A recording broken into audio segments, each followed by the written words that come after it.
हाय, मैं हर्षराज अपने चैनल के माध्यम से आप सभी का हार्दिक अभिनंदन करता हूँ।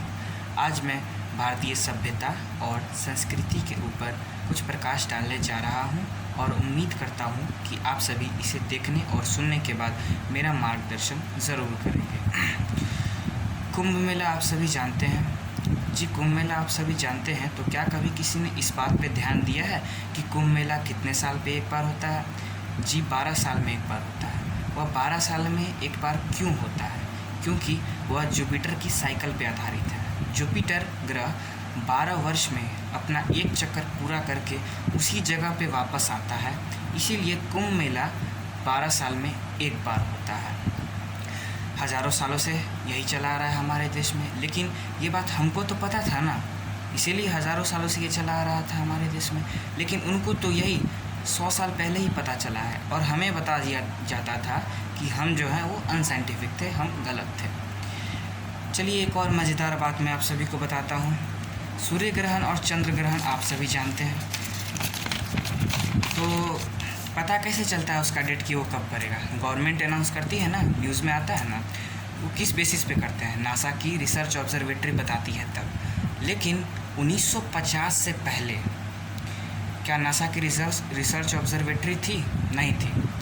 1916 में एल्बर्ट आइंस्टीन ने रिलेटिविटी की थ्योरी दी। उससे पहले रिलेटिव मोशंस ऑफ प्लैनेट नहीं पता था। 1920 में एडविन हबल एक साइंटिस्ट थे जिन्होंने एक्सपैंडिंग यूनिवर्स की थ्योरी दी। उससे पहले एक्सपेंशन ऑफ यूनिवर्स नहीं पता था।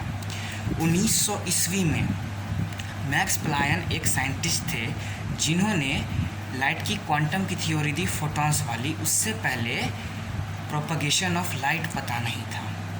1897 में जे थॉम्सन ने इलेक्ट्रॉन खोजा। उससे पहले हम ये मानते थे कि एटम अनडिविजिबल है। और 1633 में आप क्या कर रहे थे? आप ये कर रहे थे कि गरीबों को फांसी दे रहे थे, इसीलिए क्योंकि उसने कहा था कि सन रिवर्स राउंड द अर्थ जो है वो गलत है। तो भैया आप जहाँ 380 साल बाद वहाँ पहुँचे, हमारा पंचांग तो युधिष्ठिर के ज़माने से वैसा ही चला आ रहा है। मतलब इसका लॉजिक नहीं है, इसका तो साइंटिफिक प्रूफ भी है। फिर भी हमें समझा दिया जाता है कि नहीं भाई तुम गलत हो, तुम अनसाइंटिफिक थे। इन ए स्पैन ऑफ लिविंग जनरेशन, ये 50 साल में देखिए, ये जो अर्बन नक्सल्स थे इन्होंने हमारे दिमाग में क्या क्या डाला। 50 साल पहले जिस चीज़ का मजाक उड़ाया गया, आज वह ठीक उसके उलट हो गई है। 50 साल पहले ये कहते थे कि खेती करनी है तो मैकेनाइज फार्मिंग करो, केमिकल फर्टिलाइज़र यूज़ करो, गाय के गोबर से कहीं खेती होती है क्या? लेकिन आज 50 साल बाद आप क्या कहते हैं कि नहीं नहीं भैया ऑर्गेनिक फार्मिंग की तरफ चलो। चलिए बढ़िया। 50 साल पहले आप ये कहते थे कि जड़ी बूटी से कहीं किसी का इलाज होता है। अरे खाना है तो नई नई दवाइयाँ खाओ, क्रोसिन खाओ, मेटासिन खाओ, टेरामाइसिन खाओ। आज आप क्या कहते हैं कि हर्बल मेडिकेशन की तरफ चलो। चलिए बढ़िया। आज से ठीक 50 साल पहले आप क्या कहते थे? माफ़ कीजिएगा, हम कहते थे कि पेड़ बचाओ, पहाड़ों की रक्षा करो। आप क्या कहते थे? This is the remnants of a tribal civilization. आज 1992 के रियो दे जनेरियो से लेके 2009 के कोपेनहेगन से लेके 2016 के पेरिस तक आप क्या कहते हैं? नेचर फ्रेंडली डेवलपमेंट करो। भैया सब कुछ उलटता जा रहा है। हमने जिस चीज़ के बारे में कहा आपने उसका मजाक उड़ाया और आज सब सही होता जा रहा है। मैं एक और बात कहूँगा जिसका कि बहुत ही मजाक उड़ाया गया, शायद हम लोग कभी ध्यान भी नहीं देते। हमारे देश में ये कहा जाता था कि ज्ञान प्राप्त करना है तो ध्यान लगाओ। संत महात्मा लोग गुफाओं में जाके ध्यान लगाते थे। पीर फकीर जाके कहते थे कि इल्हाम हो जाएगा। आप क्या कहते थे? क्या बेवकूफ़ हो, हाउ इज़ इट पॉसिबल कि जाके ध्यान लगाए और ज्ञान प्राप्त हो गया? If you want to attain knowledge you must outreach, understand the things, meet the people, visit the place like what Darwin has done. अब 50 साल बाद मैं आपसे पूछता हूँ, आपको न्यूयॉर्क टाइम अखबार पढ़ना है तो आपके पास 2 रास्ते हैं। एक दिल्ली टू न्यूयॉर्क की फ़्लाइट पकड़िए, 16 to 22 hours depending upon your flight. आप वहाँ होंगे, आज का अखबार कल पढ़िए। और दूसरा ये कि फ़ोन है आपके पास, खट से डाउनलोड कीजिए और पढ़ लीजिए। क्यों? क्योंकि आपके हाथ में एक डिवाइस है। जिसने डिवाइस बनाया उसने सॉफ्टवेयर बनाया, जिसने सॉफ्टवेयर बनाया उसने सपोर्टिंग नेटवर्क भी बनाया। तो उसी ढंग से हमारा शरीर एक डिवाइस है जिसके अंदर मन, बुद्धि, अहंकार और कॉन्शियसनेस एक सॉफ्टवेयर है। तो उसका कनेक्टिंग नेटवर्क भी है, नेटवर्क से कनेक्ट हो रहा है और सब डाउनलोड होते जा रहा है। अब अंत में मैं एक उदाहरण देना चाहूँगा। सब कुछ कहा जाता था कि पैसे के कारण ही शोषण हुआ है, इसीलिए खड़े हो जाओ, लोगों से फिर जाओ। हमारे यहाँ परंपरा में ज्ञान का महत्व था। हम आपसे दो राजाओं का नाम पूछते हैं भारतीय संस्कृति में जिन्हें कि सबसे महान और बड़ा माना गया। तो पहले हैं राजा राम और दूसरे हैं राजा हरिश्चंद्र। दोनों को महान माना गया क्योंकि उन्होंने दान किया, त्याग किया, ना कि इसीलिए क्योंकि अलेक्जेंडर द ग्रेट की तरह बड़ा बड़ा इलाका कब्जा किया। अब मैं उदाहरण देता हूँ कि वो त्याग कैसे रचा बसाता समाज में। हमारे पूज्य संतों में से एक हुए संत रविदास, काशी के रहने वाले थे वो। उनके पास भगवान राम की एक मूर्ति थी। काशी नरेश उनके पास गए, उन्होंने कहा बहुत ही सिद्ध मूर्ति है, आप मुझे दे दीजिए। ऐसी मूर्ति राजाओं के पास रहनी चाहिए राजभवन में, ना कि आपके पास रहनी चाहिए। आप मुझे ये मूर्ति दीजिए, मैं आपको इसके वज़न का 10 गुना सोना दूंगा। उन्होंने मना कर दिया। फिर उन्होंने कहा कि मैं आपको इसके वज़न का 100 गुना सोना दूंगा, ये मूर्ति मुझे दे दीजिए। फिर भी उन्होंने मना कर दिया। उसके बाद उनको राजा को क्रोध आ गया। फिर उन्होंने कहा कि रविदास जी, ऐसा है कि आपके पास जो झोपड़ी है जिसमें आप रहते हैं वो नीचे से ऊपर तक भर के जितना सोना उसमें आएगा मैं उतना सोना आपको देने को तैयार हूँ, आप मुझे ये मूर्ति दे दीजिए।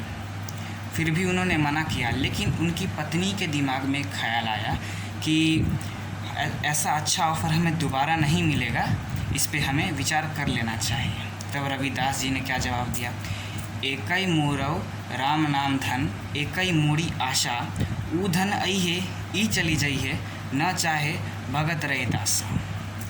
रविदास जी क्या थे, वो जूते बनाते थे। आज की परिभाषा अनुसार वो दलित थे। अब आइए, संत कबीर जुलाहा थे। आज की परिभाषा अनुसार ओबीसी। जब उनके बेटे भगवान का भजन के बजाय पैसा कमाना शुरू किए तब कबीर जी ने क्या कहा। उनके बेटे का नाम था कमाल। उन्होंने कहा, बूरा वंश कबीर का, उपजा पूत कमाल, हरि का भजना छोड़ के घर ले आया माल।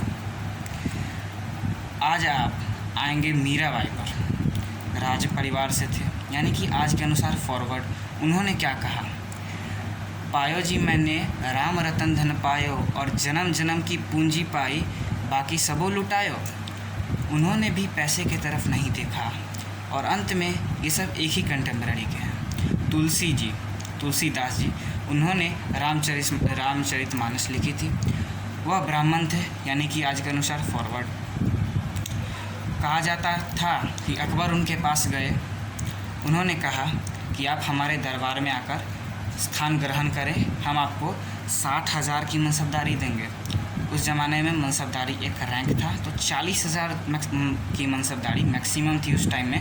तो 60,000 की मनसबदारी का मतलब कि राजा के बाद का स्टेटस आपका ही होगा, ठीक है।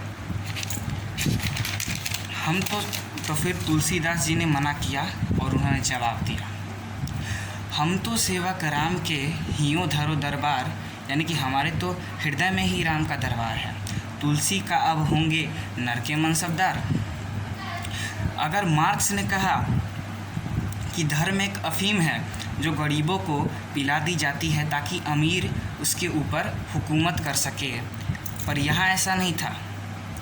चाहे समाज का निचला वर्ग हो, मध्यम वर्ग हो, उच्च वर्ग हो, राज करने वाला वर्ग हो, उन सभी ने कहा कि जो त्याग करेगा वही महान होगा। इसीलिए हमारे यहाँ महात्मा गांधी महान हुए, ना कि प्रधानमंत्री रहने वाले नेहरू महान हुए।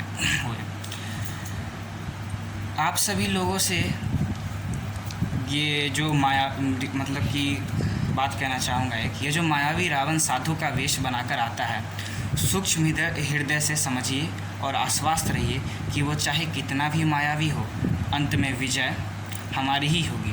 क्योंकि हम जो है वो दुनिया के यंगेस्ट नेशन है, यानी कि people like senior citizens are in minority.